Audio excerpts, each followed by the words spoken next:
Most welcome to Historiespanarna History Reconnaissance and USA 1941 on the brink of war, field maneuvers. It's the autumn of 1941, or maybe I should say the fall of 1941, since the events in this video takes place in mainland USA. And this time we have some great images from one of the largest military maneuvers in US history, some 400,000 men involved in what was called the Louisiana Maneuvers. And please, like and subscribe to our videos. It means a lot to us. It wasn't until 1940, when Germany had occupied France and driven the British off the continent, that the United States began actively preparing for war. In September 1940, President Franklin Roosevelt signed the Selective Service Act, the first peacetime draft in US history. Some 16 million men registered for the draft. You have the confidence and the gratitude and the love of your countrymen. We are all with you in the task which enlists the services of all Americans, the task of keeping the peace in this new world of ours.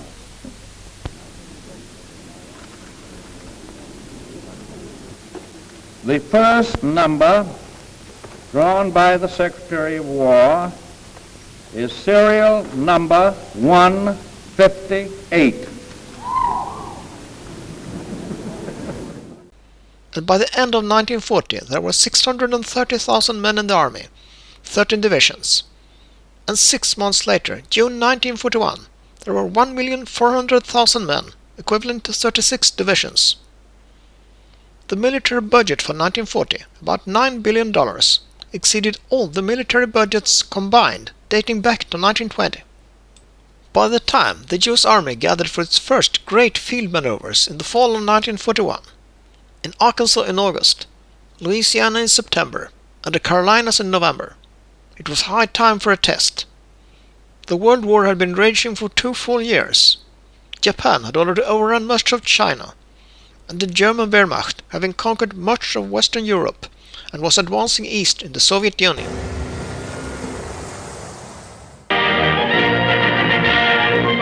Zero hour in Louisiana, the greatest field exercise in American military history, with over 40,000 motorized vehicles and 500,000 men. Dive bombers over the crossroads town of Castor support the 1st Armored Division's advance against 37 and 75 millimeter guns.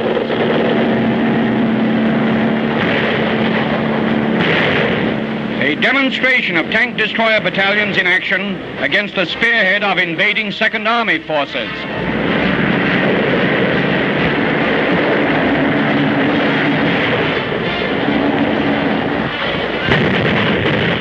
"2,000 officer referees keep score as the Army puts the accent on tank warfare and anti-tank defense."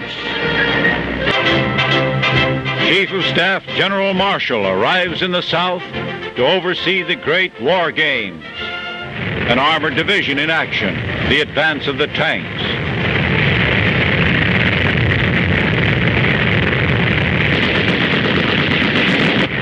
Crossing a stream under artillery fire.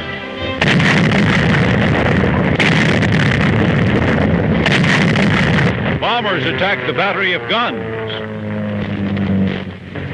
Tanks run into stiff opposition and turn around, trying to escape.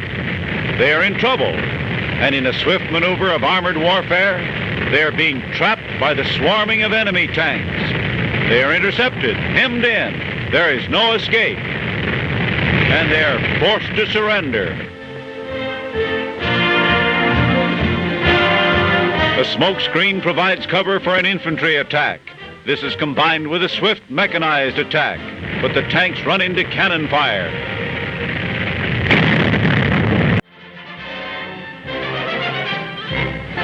Uncle Sam's newest dive bombers on the aerial front in the Louisiana War Games.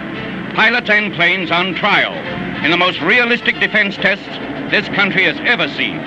Dive bombing mechanized forces of the invading army.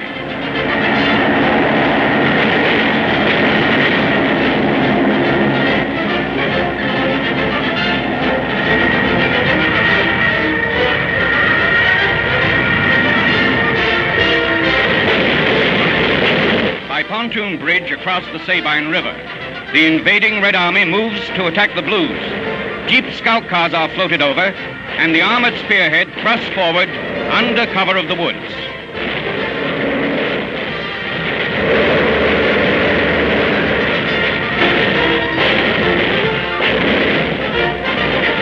At the front defense lines, anti-tank guns open up, and the Battle of Louisiana is on.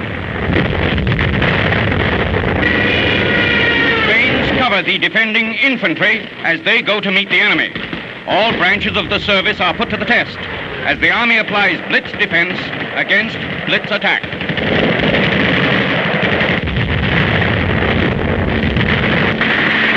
U.S. and foreign observers vote American planes more than a match for any lightning war tactics. The Louisiana Maneuvers and similar U.S. Army field exercises carried out in the fall of 1941 included the Arkansas Maneuvers in August and the Carolina Maneuvers in November, and were designed to evaluate U.S. training, logistics, doctrine and commanders.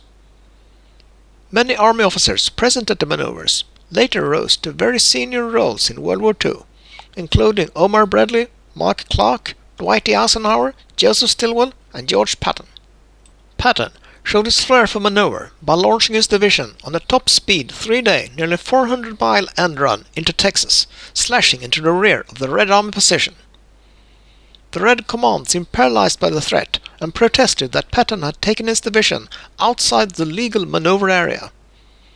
According to one biographer, Patton replied, "I am unaware of the existence of any rules in war." During his ride through Texas, he had supplied himself through purchases made from local gas stations along the route, rather than the improved 5-gallon jerry can in the official use. That's all, folks. Thanks for watching. Please like and subscribe.